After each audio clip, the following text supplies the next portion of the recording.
Новости робототехники. Выпуск номер 42. Сентябрь 2023. Каждый месяц я читаю десятки новостей робототехники и выбираю самые интересные. Подписывайтесь, чтобы следить за развитием технологий. В сегодняшней подборке. Техасцы представили нового универсального гуманоида. Xiaomi выпустили домашнего робопса. Докажи, что ты робот. Современный ИИ решает капчу лучше человека. И другое. Новый антропоморф из Техаса. В прошлых двух выпусках также упоминались новые модели андроидных роботов. В идеале наука достигнет такого уровня, что каждый выпуск будет рассказывать о 5 новых роботах-помощниках.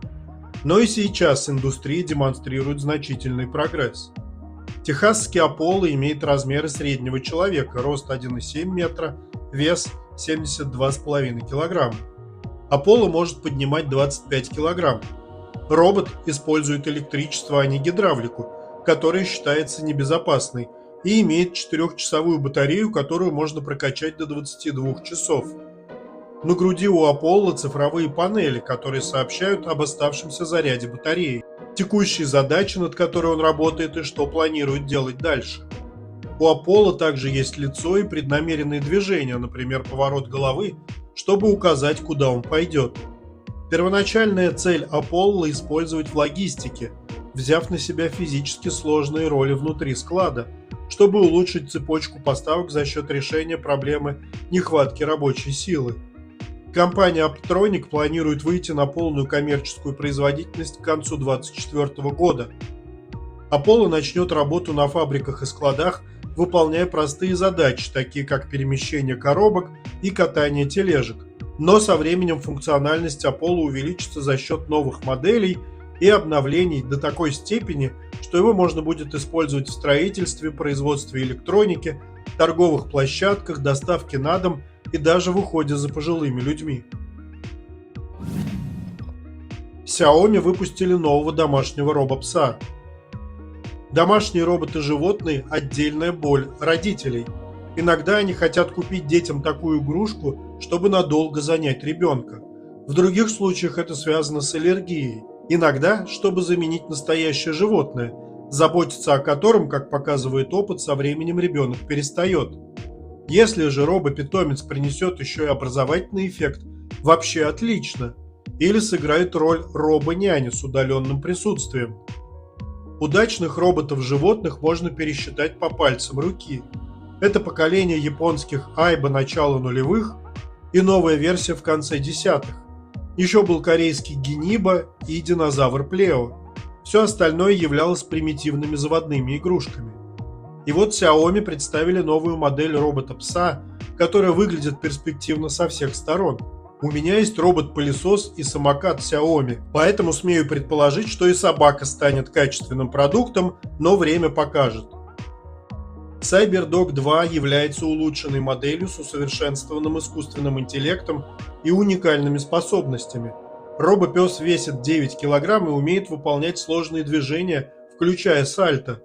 Ключевая особенность – это способность к точной навигации, благодаря набору из 19 датчиков зрения, осязания и слуха. Он также включает в себя центр для управления умным домом.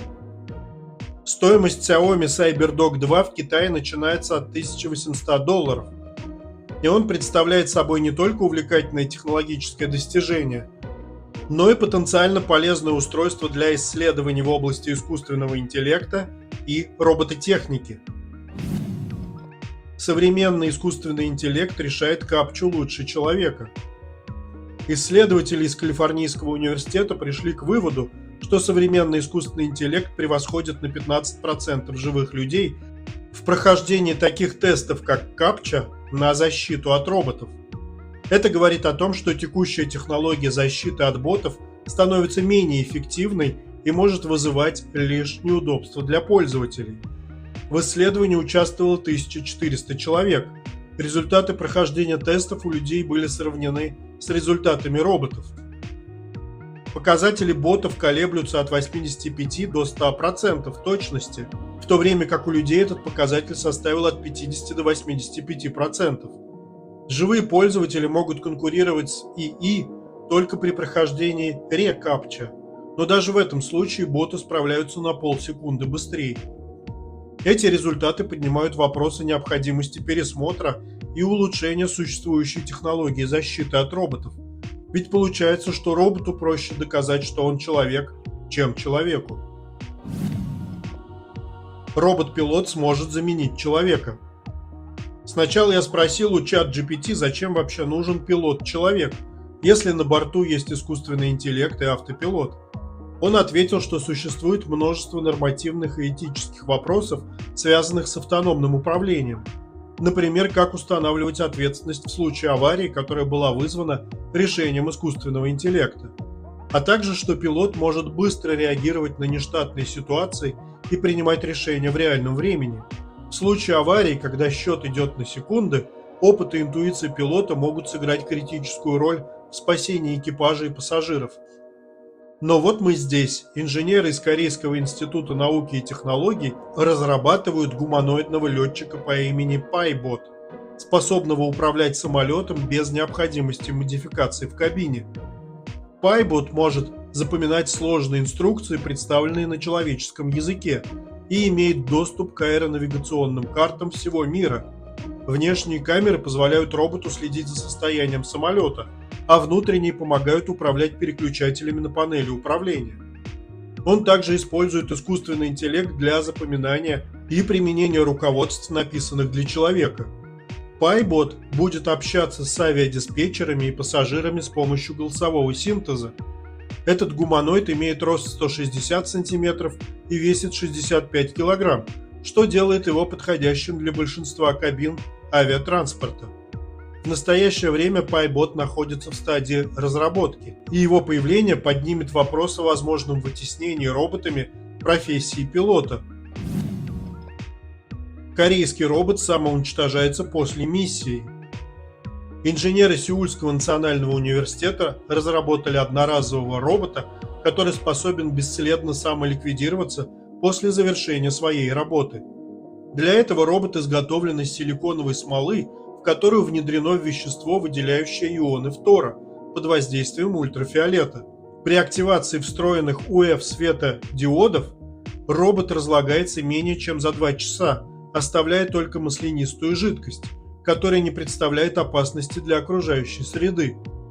Эта технология может быть полезной в спасательных операциях и исследованиях в экологически опасных зонах, где важно избегать оставления следов или загрязнения окружающей среды. А я сразу подумал, что бота можно использовать для преступлений. Не нужно обладать криминальным мышлением, чтобы в голову пришло такое. Это были основные новости робототехники за сентябрь 2023. Самое важное о роботах, новости и обзоры размещены на сайте anthony.work. Посмотрите все выпуски, чтобы узнать о главных событиях робототехники последних лет.